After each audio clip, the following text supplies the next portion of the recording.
Today we study electric field intensity due to uniformly charged non-conducting sphere. Non-conducting को insulated sphere भी आपके पास बोला जाता है।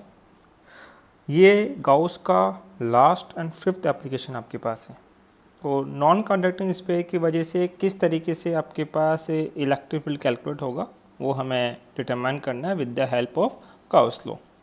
तो नॉन कंडक्टिंग स्फीयर है, ये स्फीयर हम कंसिडर कर लेते हैं।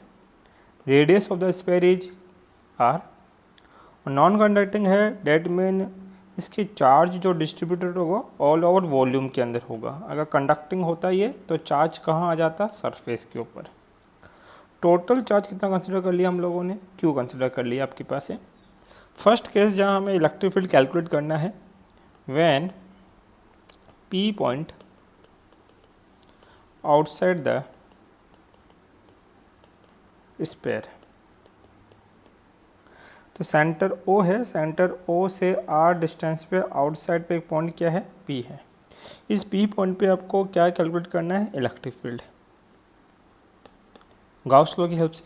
सबसे पहले हम लोग गाउस लॉ अप्लाई करेंगे। गाउस लॉ क्या कहता है, close integration of E vector dot ds vector r equal to summation Q upon epsilon naught. Gauss law के अकॉर्डिंग हमें क्या अज्यूम करना पड़ेगा, एक क्लोज गाउसन सरफेस। तो that mean is close Gaussian surface. और लेक्चर नंबर 04 के अंदर आपको बताया गया है कि अगर ऑब्जेक्ट कैसा है, स्पेरिकल, तो उसका क्लोज गाउसन सरफेस कैसा बनने वाला है, वो बनेगा आपके पास अनदर स्फीयर जो पी पॉइंट से पास करेगा। तो ये जो पी पॉइंट से पास करने वाला है ये किसका काम करेगा, गाउसन स्फीयर का आपके लिए वर्क करने वाला है। नेक्स्ट, इस पी पॉइंट पे किसकी डायरेक्शन आप डिनोट करोगे, इलेक्ट्रिक फील्ड की। ये देखिए कि आपके पास जो पी पॉइंट है उसके बिहाइंड, उसके पीछे की तरफ चार्ज कैसे हैं, पॉजिटिव। और due to the positive charge electric field direction is radially outward, that is E vector आपके पास है। Then you determine the surface vector. तो सरफेस वेक्टर हमें किस पॉइंट पे चाहिए, आपके पास पी पॉइंट के ऊपर। तो सबसे पहले हम ये पूछेंगे जो पी पॉइंट है वो किसका पार्ट है, एक प्लेन सरफेस का पार्ट है कि कर्व सरफेस का पार्ट है। तो ये पी पॉइंट कहाँ ड्रॉ किया गया है, ये पी पॉइंट आपके पास ड्रॉ किया गया है एक स्फीयर पे, और स्फीयर का सरफेस कैसा होता है, कर्व। तो इस कर्व के लिए हम क्या बनाएंगे, एक टेंजेंट। तो इस पी पे क्या बनाए, एक टेंजेंट, और इस टेंजेंट का जो परपेंडिकुलर होगा डेट इज सरफेस वेक्टर या area vector.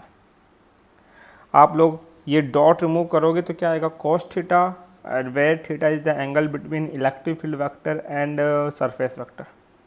Here electric field vector and surface vector both are in same direction, so angle between them is 0 degree. Then determine the total charge. Summation Q का meaning क्या है, total charge inside the Gaussian surface. तो देखिए ये हमारा Gaussian surface, that is over Gaussian surface, और इसके inside का टोटल चार्ज कितना है, क्यू। तो समीशन क्यू की जगह क्या रखेंगे हम लोग, Q. Here summation Q equal to Q. Value put करिए और सिंप्लीफाई करिए इसको। Close integration E D S, theta remove किया, cos 0 degree equal to summation Q की जगह क्या रखा हमने, Q by epsilon naught. Then आगे सिंप्लीफाई करेंगे, कॉस 0 डिग्री 1 होगा आपके पास, ई सरफेस वेक्टर या सरफेस इंटीग्रेशन के टर्म में क्या है, कांस्टेंट बाहर आ गया, summation Q by epsilon not. E 1 ds का इंटीग्रेशन कितना होगा, S Q by epsilon not. और एस क्या है, सरफेस ऑफ गाउसन स्फीयर। तो जो गाउसन स्फीयर है उसका रेडियस कितना गिवन है, आर, और ये स्फीयर है इसलिए इसका सरफेस एरिया कितना होगा, 4 pi r square. Value put कर देंगे हम लोग, E 4 pi r square equal to Q by epsilon naught.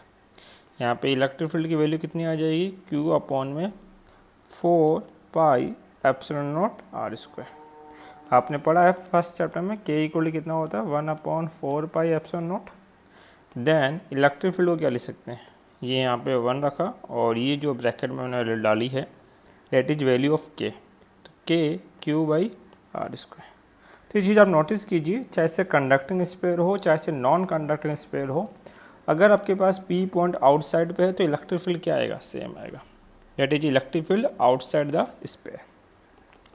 यहाँ पे हम बोल सकते हैं कि outside the sphere electric field is inversely proportional to distance. ये डेटा हम लोग काम में लेंगे जब इसका क्या ड्रॉ करेंगे, एक ग्राफ ड्रॉ करेंगे बस। सेकेंड पार्ट जो हमें कैलकुलेट करना है कि when P point on the sphere, तो ये आपका क्या है, स्फीयर है और स्फीयर पे नॉन कंडक्टिंग है इसलिए चार्जेस कहाँ होंगे, all over the volume of the sphere. Radius of the sphere हमें कितना बताया, कैपिटल आर आपके पास। और इस बार ये जो पी पॉइंट है जहाँ हमें इलेक्ट्रिक फील्ड डिटरमाइन करना है, कैलकुलेट करना है, वो ऑन द सरफेस है। तो सेंटर से इस पी पॉइंट डिस्टेंस कितना होगा, स्मॉल आर। और यहाँ हम बोल सकते हैं कि स्मॉल आर किसके इक्विवेलेंट है, कैपिटल आर के। आपके पास अगर ऐसा है तो यही आपके पास क्या बनेगा, गाउसियन सरफेस भी बनेगा। तो आपको कुछ नहीं करना, केवल जो आपने आउटसाइड का इलेक्ट्रिक फील्ड निकाला था वहाँ जो आपने स्मॉल आर की वैल्यू पुट करी थी उसकी जगह क्या रख दें, कैपिटल आर, तो सरफेस का इलेक्ट्रिक फील्ड हो जाएगा, डेट इज के क्यू अपॉन में कैपिटल आर स्क्वायर। ठीक है। थर्ड जो आपको कैलकुलेट करना है, और ये जो इम्पोर्टेंट भी आपके पास है, इसको अलग तरीके से डिटरमाइन किया जाता है। कंसेप्ट है when P point inside the sphere, तो आपके पास ये स्फीयर है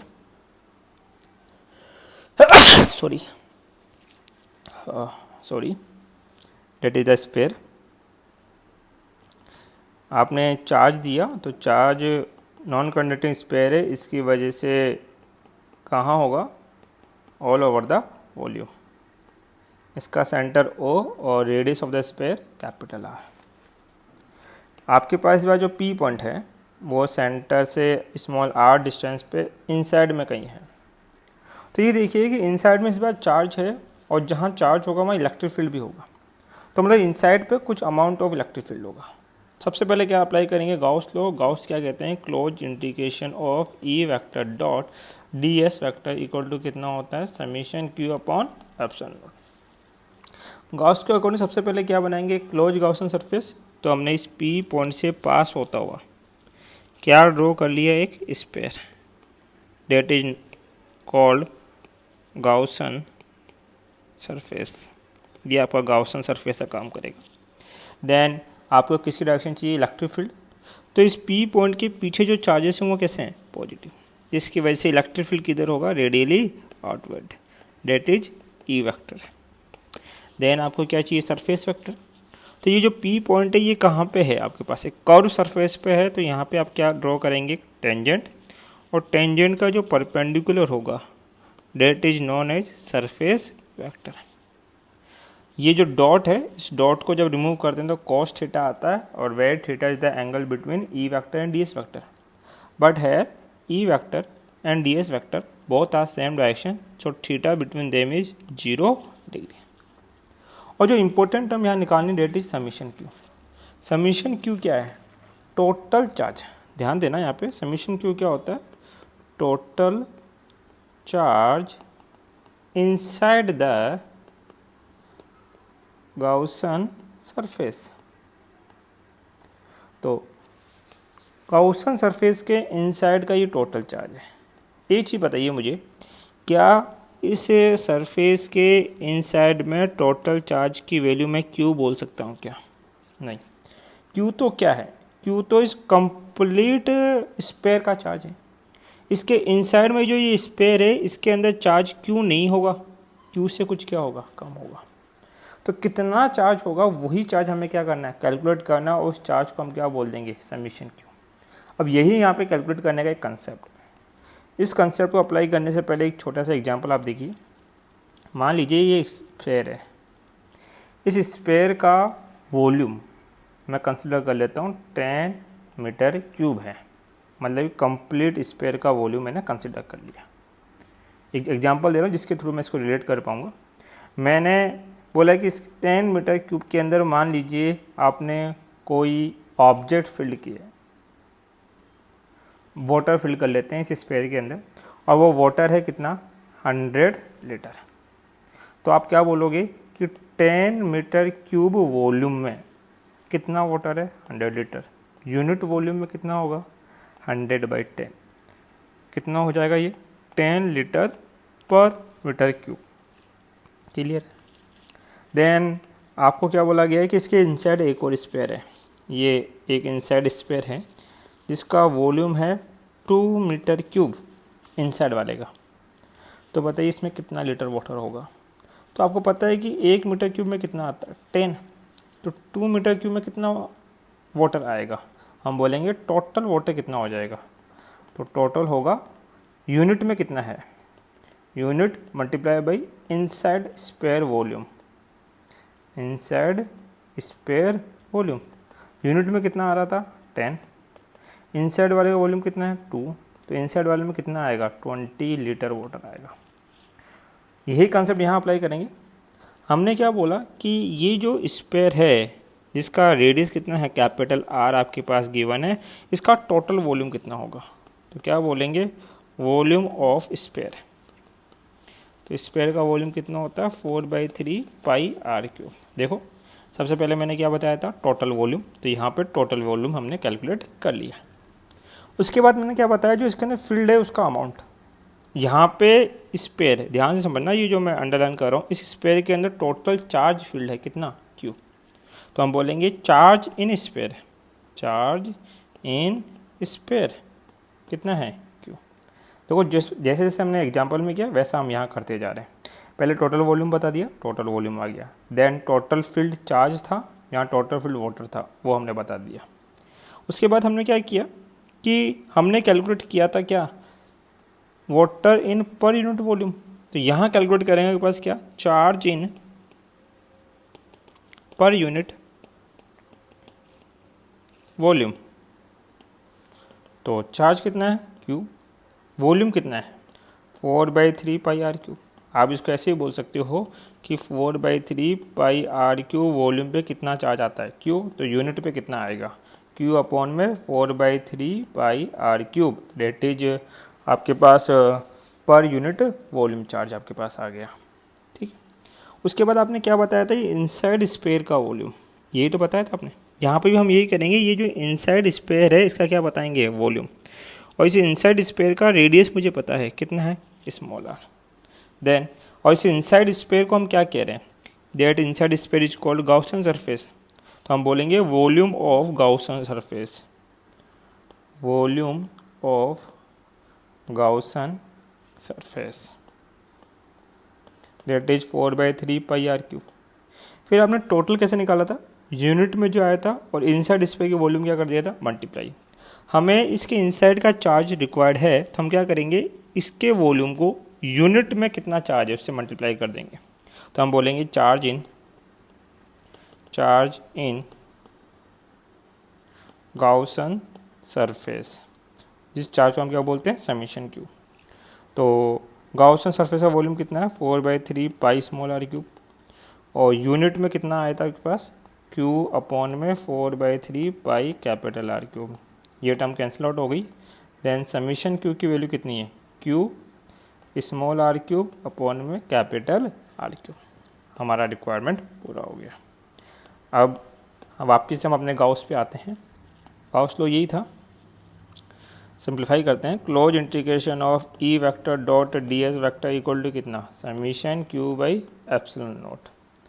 यहाँ पे डॉट रिमूव करोगे तो कितना आएगा ई डी एस। एंगल कितना फॉर्म हो रहा था 0 डिग्री, एंगल कितना फॉर्म हो रहा था 0 डिग्री आपके पास है, equal to summation Q. Summation Q आपने कितना निकाला क्यू आर क्यूब अपॉन में capital R cube. Cos 0 degree 1 हो गया, ई कांस्टेंट है बाहर आ गया 1 D S equal to Q are cube upon capital R cube. 1 D S का इंटीग्रेशन कितना होगा एस आपके पास E S Q are cube upon capital R cube. यहाँ पे एस क्या है surface of the Gaussian sphere.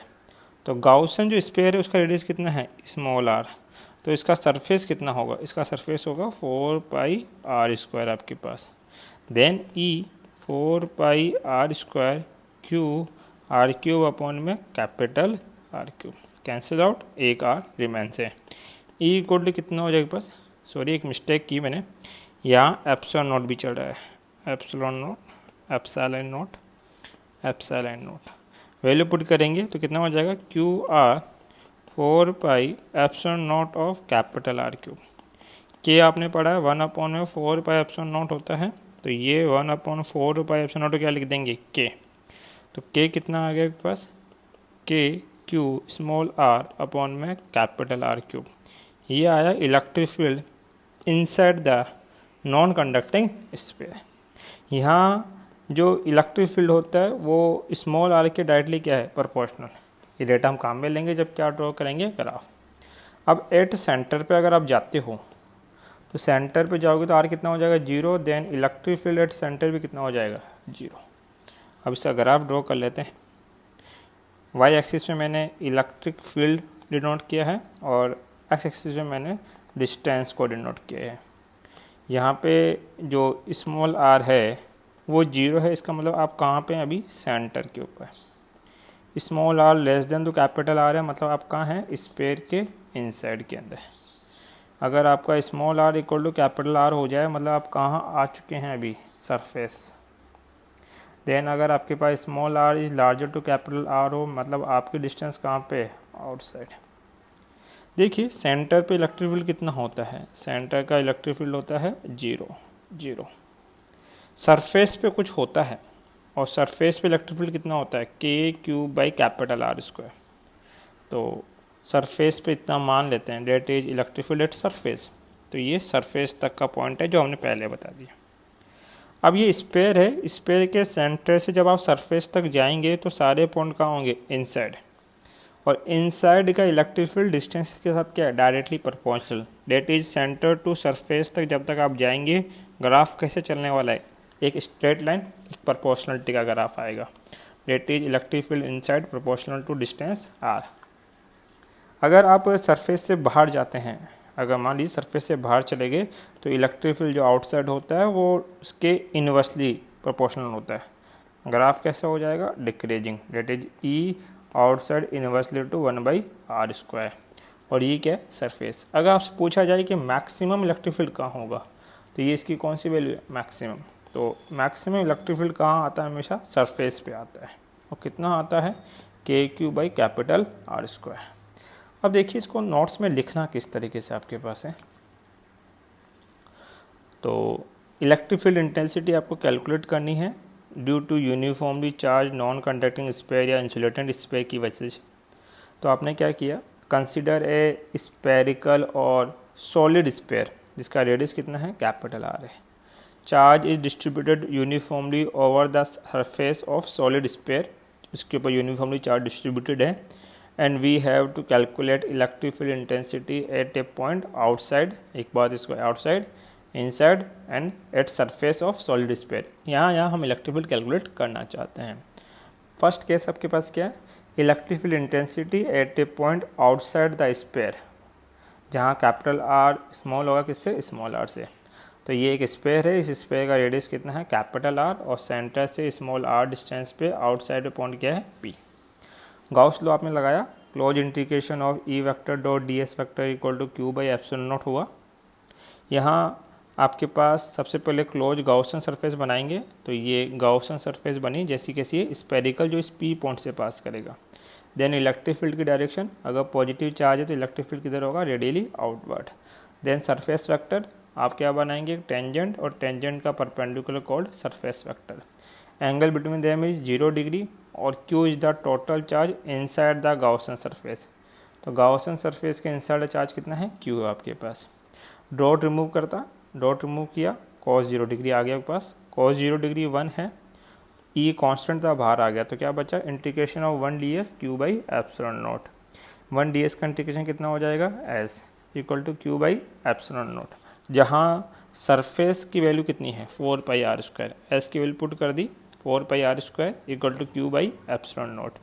यहाँ 4 पाई आर स्क्वायर नीचे लेके गए तो Q upon 4 pi epsilon naught of R square हो गया, और 1 अपॉन 4 पाई एप्सिलॉन नॉट को क्या लिखा जा सकता है, Q।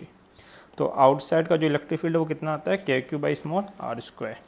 आपको क्या कैलकुलेट करनी है, electric field intensity at a point on the surface at solid space के सरफेस के ऊपर। तो स्मॉल आर कैपिटल आर आपस में क्या हो जाएंगे, इक्वल, तो हम रिप्लेस कर देंगे तो सरफेस का इलेक्ट्रिक फील्ड कितना आएगा, के Q upon capital R square. Next electric field intensity आपको कैलकुलेट करनी है कहाँ पे, पॉइंट इनसाइड सॉलिड स्फीयर के ऊपर। जब ये जो पी पॉइंट है आपके पास, that is P point inside the क्या है, स्फीयर है।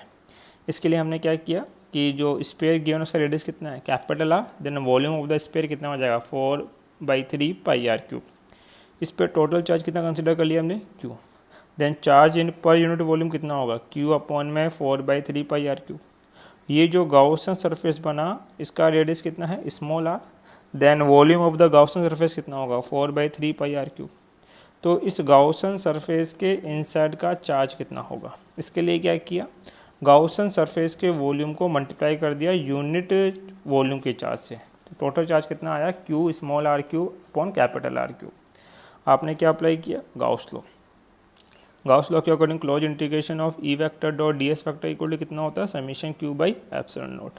डॉट रिमूव करोगे cos 0 डिग्री, समीशन क्यू की वैल्यू कितनी है, Q small R cube upon capital R cube multiply by epsilon naught. cos 0 degree 1 हो गया, ई कांस्टेंट है बाहर आ गया, क्या बचा 1 डी एस आपके पास। क्यू स्मॉल आर क्यूब और एप्सिलॉन नॉट सिंप्लीफाई किया, 1 डी एस का इंटीग्रेशन कितना होगा, एस, और एस की वैल्यू कितनी पुट कर देंगे, 4 pi r square. Value put करी, आर स्क्वायर से इसको कट किया, क्या बचा, एक आर आपके पास बच गया। 4 पाई को नीचे लेके गए तो 1/4 पाई एप्सिलॉन नॉट कितना हो जाएगा, K Q small R upon capital R cube, that is electric field inside. अगर आप सेंटर पे हो तो वैल्यू कितनी आएगी, 0, सेंटर का कितना आएगा, 0 आपके पास। इसका ये ग्राफ ड्रॉ किया। इसके नोट्स आपको डिस्क्रिप्शन में मिल जाएगा, लिंक से डाउनलोड कर सकते हैं आप लोग।